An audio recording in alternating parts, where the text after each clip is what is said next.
Shalom saudaraku yang diberkati Tuhan, salam kasih dari Ragam Khotbah. Berjumpa kembali di channel ini. Doa dan harapan saya, saudara semua dalam keadaan sehat di dalam perlindungan Tuhan kita Yesus Kristus. Haleluya, amin. Saudaraku yang diberkati Tuhan, di kesempatan kali ini saya tertarik sekali untuk membahas tentang Ida Dayak, seorang perempuan Kalimantan yang belakangan terkenal namanya di seantero jagat karena kemampuannya unik di dalam menyembuhkan berbagai penyakit, khususnya penyakit tulang. Cara dan gayanya tergolong unik, sehingga kemudian menghasilkan pro dan kontra. Ada banyak yang setuju dengan pengobatan tersebut dan meyakini bahwa Ida Dayak adalah seorang yang sakti, tetapi tidak banyak pula yang meragukannya, khususnya dari beberapa tokoh yang cukup populer di dunia maya. Sebut saja yang pertama, Marcel Radival, si pesulap merah. Saya percaya saudara semua sudah kenal tokoh ini ya. Seorang YouTuber yang cukup berhasil karena kegiatannya yang seringkali membongkar trik-trik sulap atau trik-trik pengobatan yang sebenarnya adalah tipuan belaka. Nah, Marcel Radival atau si pesulap merah ini ikut menanggapi kemunculan Ida Dayak, saudara. Perempuan asal Kalimantan yang pengobatannya tengah menjadi perbincangan hangat di kalangan masyarakat. Menurut Marcel nih ya, Ida Dayak yang digadang punya kesaktian itu sebenarnya hanya memiliki keahlian memperbaiki tulang layaknya ahli tulang pada umumnya. Marcel mengatakan, tentang Ida Dayak, pengobatannya ya ahli pijat tulang pada umumnya. Semua ahli perbaikan tulang juga memang begitu keahliannya. Tulis Marcel, saya kutip dari Instagramnya, Rabu tanggal 12 bulan 4 2023. Lalu kemudian Marcel membahas lebih jauh tentang minyak yang digunakan oleh Ida Dayak dalam pengobatannya, yang dipercaya adalah minyak bintang. Mengenai trik mengeluarkan darah kotor dengan minyak, Marcel menegaskan dirinya sudah pernah membongkar hal tersebut dalam konten YouTube-nya. Nah, terus kalau tentang cairan minyak yang katanya bisa ngeluarin darah kotor, itu udah lama gue bongkar kebohongannya di ilmu merah, tulis Marcel. Nah, saudara, jadi Marcel ceritanya nih pernah membongkar trik yang dilakukan oleh Ida Dayak, khususnya pengobatan dengan cara mengoleskan minyak, kemudian di tempat kulit yang diolesi minyak terlihat seperti mengeluarkan bercak-bercak darah. Tapi kemudian Marcel mengatakan bahwa sepertinya trik tersebut tidak pernah lagi dilakukan oleh Ida Dayak. Demikian juga saudara, dari kalangan medis sendiri atau dunia kedokteran, banyak juga ahli yang meragukan kemampuan Ida Dayak untuk menyembuhkan berbagai penyakit tulang hanya dengan media minyak oles.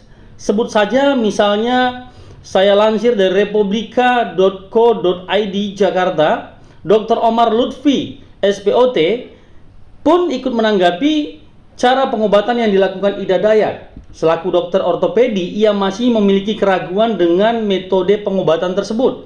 Dia menilai pengobatan alternatif tersebut tidak bisa disandingkan dengan cara medis yang dilakukan dokter pada umumnya. Menurut dokter rumah sakit Premier Bintaro tersebut, jika menggunakan pengobatan medis, hal itu berdasarkan literasi dan penelitian yang sudah dikerjakan bertahun-tahun, sehingga metode yang digunakan bisa dipertanggungjawabkan secara ilmiah. Tentu saja hal itu tidak bisa disamakan dengan pengobatan tradisional yang dilakukan Ida Dayak. Nah, lebih jauh saudara, kelihatannya posisi Ida Dayak semakin tersudut. Kenapa? Karena saya menemukan konten yang dalam konten tersebut status Ida Dayak dipertanyakan oleh Dewan Adat Dayak sendiri. Ya, begini beritanya. Ida Dayak kini masih menjadi sorotan gegara keahliannya dalam pengobatan alternatif. Namun belakangan kesaktian Ida Dayak mulai diragukan, hingga asal-usul wanita ini pun kini dimulai dipertanyakan. Sosok Ida Dayak yang tengah menggemparkan Indonesia kini diragukan asal-usulnya. Beredar kabar bahwa wanita anak satu itu bukan darah murni asli Kalimantan. Di media sosial beredar kabar yang menyebut Ida Dayak lahir pada 3 Juli 1972 di Lombok Timur, Nusa Tenggara Barat. Sedangkan di KTP, perempuan dengan nama asli Ida Antriani tersebut tercatat sebagai warga Pasir, Kalimantan Timur. Tidak cuma itu, saudara, beredar juga kabar yang menyebutkan bahwa Ida Dayak merupakan seorang transmigrasi. Diduga seorang wanita transmigrasi yang datang ke Kalimantan pada tahun 1995 silam. Ida tinggal di desa Pasir Melengkung, Kecamatan Pasir Lengkong, Kabupaten Pasir, Kalimantan Timur. Adapun pengobatan alternatif yang dilakukan oleh Ida Dayak kini mulai dipertanyakan oleh sebagian orang. Hal itu setelah ada pasien Ida Dayak yang mengangkut tangannya masih bengkok setelah diobati oleh Ida. Diketahui sebelumnya, seorang wanita mengungkapkan kekecewaannya melalui akun TikTok @siporepanar. Wanita itu mengaku tangannya masih bengkok parah padahal sudah diobati oleh Ida Dayak. Saudara, di kesempatan kali ini saya juga mengajak saudara untuk mendengarkan seperti apa pendapat Evangelis Dotoni terkait dengan fenomena ini. Baik, kita simak bersama, jangan di skip, tonton sampai habis supaya tidak gagal paham. Kemudian jikalau video ini dirasa bermanfaat, tolong di share, di komen dengan komen yang positif supaya banyak juga orang teredukasi lewat konten berikut ini. Pak Daud, ini ada pemirsa bertanya, mungkin mereka ingin lebih tahu detail bagaimana cara kesembuhan yang dilakukan oleh pihak-pihak dukun, Pak. Begitu, Pak. Setan itu tidak bisa menyembuhkan. Nah, tetapi setan itu tahu namanya pengetahuan. Setan tahu pengetahuan ya, Pak Daud? Yaitu terutama tentang obat-obatan. Oh. Nah, tapi kalau obat-obatan itu sudah diserahkan ke setan, itu kan di mantra-mantra ada kuasa gelapnya, otomatis ada kutuknya, Thomas. Oh, begitu ya, Pak Daud. Kedua, setan juga tahu namanya saraf-saraf. Setan tahu saraf-saraf, Pak Daud? Oh, iya.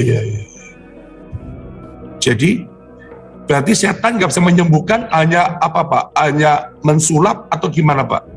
Sepertinya hanya membuat titik-titik tertentu yang seakan-akan sembuh. Dan banyak sekali seakan-akan sembuh. Nanti 5-7 tahun lagi kumat lagi. Begitu ya, Pak? Iya, ini ada pertanyaan dari para pemirsa tanya, kok ada orang yang sepertinya bisa cepat langsung spektakuler hilang gitu loh, Pak. Sedangkan cara Tuhan kok kayak musisatnya kok lama begitu, Pak. Itu sugesti. Sugesti ya, Pak? Oke, Pak Daud.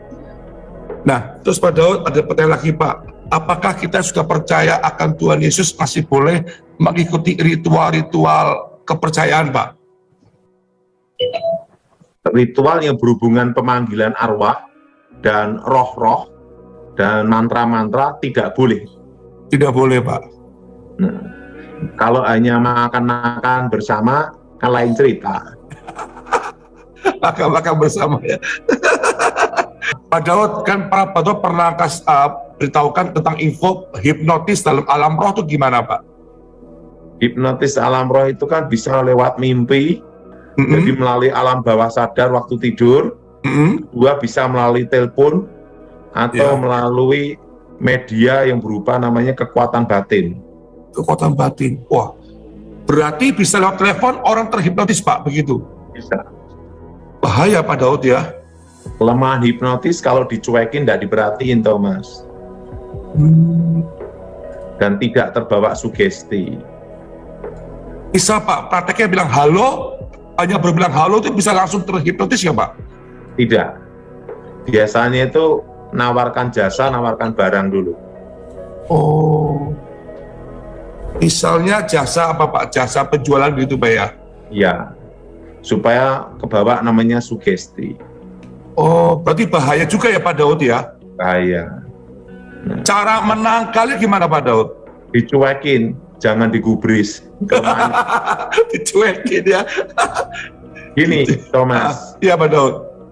Kalau masalah rohani, kita harus beriman. Betul. Kalau masalah bisnis, harus logika. Harus logika, betul, Pak. Terus, Pak Daud.